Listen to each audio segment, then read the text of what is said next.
Hey everybody, thanks for stopping by Greg's Beer Reviews today. Let's go see what's in the fridge today.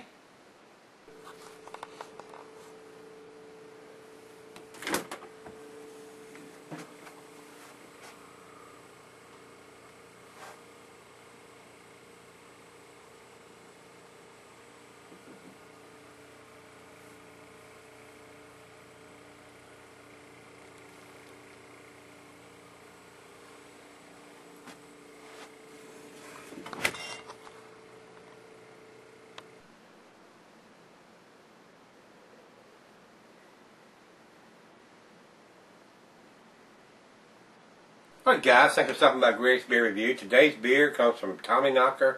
This is their Imperial Nut Brown Ale. Also notice it's got some floaties in the bottle.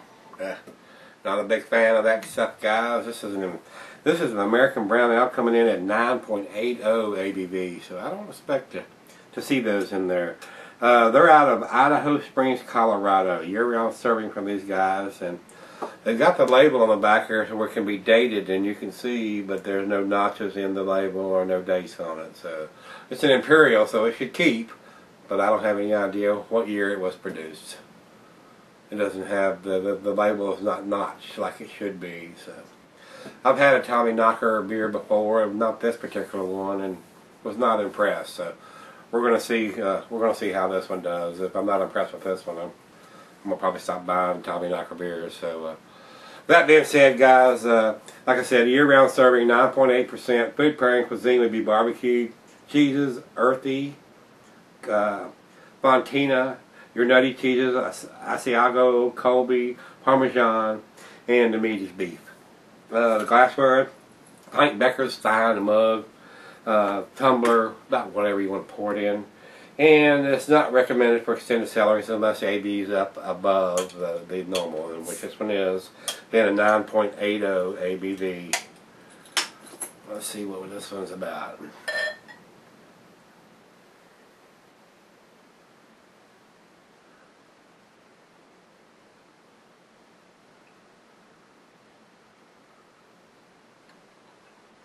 Alright guys, into the light we go with this one. And like I said, it has got a ton of floaties in here, and I do not care for that at all. So, we're going to do a quick one on this one. It poured virtually no head. It's an Imperial. I didn't think it would. So, it's like a cola colored, like an iced tea colored. It's like a ruby red. It's got a nose on it. A lot of sweet malt, maple syrup. It's got a nice rich nuttiness to it. Man, I really hate that this has got a bunch of floaties in it. And it does. Cheers, guys.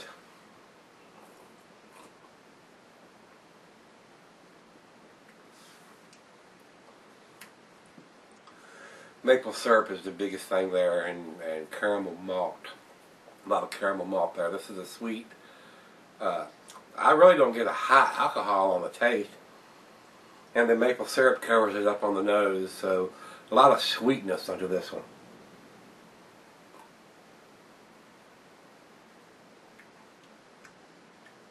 It's got a pleasant taste, very pleasant, with all the maple syrup that's in it. A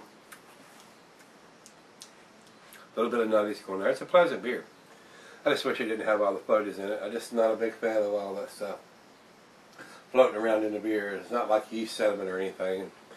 Some guys fuss at me, some of my subs fuss at me for that. Don't be scared. I ain't scared of it. I just don't like a big chunks floating around in it. I'm not a buttermilk fan, and I don't like big chunks floating around in my beers either. So, that being said, it's probably nice. I'm going to probably end up drinking it anyway, so. A lot of carbonation streaming up on there, but like I said, there's a lot of stuff in this beer. A lot of stuff floating around in this beer, so.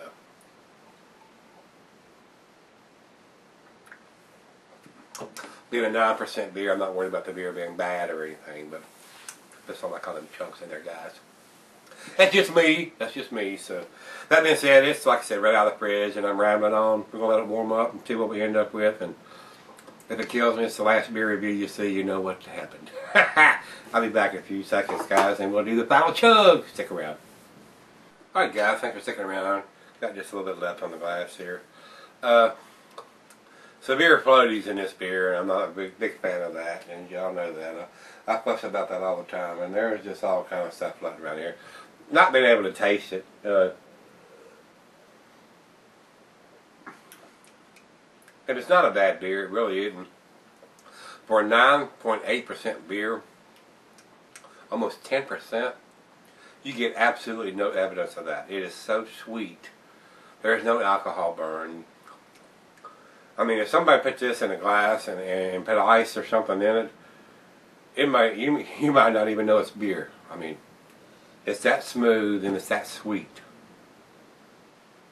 And there's hardly any alcohol burn to this at all. So, as far as that goes, I mean, it's a pretty damn good beer. But don't like the floaties in it.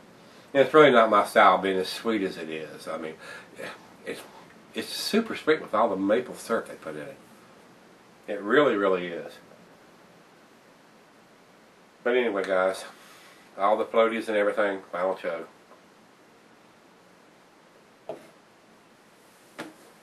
Very sweet. Tons and tons of maple syrup. A little bit of nuttiness, not much. Not for a nut brown ale, or for a brown ale that's supposed to have a lot of nuttiness to it. So, I mean, it's an above average beer. It's a B beer. I mean, it's absolutely a B beer. That's what I'm gonna give. I'm gonna give it a 6. It's a B beer. Don't have the date on it. It's got floaties. For a 9% beer, it shouldn't have floaties. I mean, you should be able to keep that for years and years and not have a bunch of junk floating around in it. Not a big fan of that. So, it's better than the last Tommyknocker beer that I had, but only by just a little bit. I think the last one I gave it a C, and this one is a B, so it's a little bit better. It's got the code thing on the bottom, on the side of the label here, with 0, 1, 2, 3, and 0 through 9 on the label here for months and years, and there's absolutely no notches in it. So looks like that machine wasn't working the day they did this beer. So it leaves just a little bit to be desired as far as I'm concerned, and they're lucky I don't notch it down another grade or two just because of that. So that being said, guys, if you can get Tommyknocker beers in your area, give it a try. You know, you may want to look at the bottle good in the light before you pick it up, see if it has got any floaties or anything in it. So I may have had this a little longer than I should have, but 9.8%, you know what I'm saying? It should have kept for years and years and years. So I'm rambling on again, guys. So Rate Beer has this 83 overall and a 35 in the style, and Beer Advocate has it as a B. So I'm gonna leave it as a B. It's a 6 on the scale, and just comments back on this, guys. If you had it, hadn't had it, liked it, loved it, get some comments back, and as always, rate, comment, subscribe, and come back tomorrow. We're going to look in the fridge and see what's there then. Hope you can join us.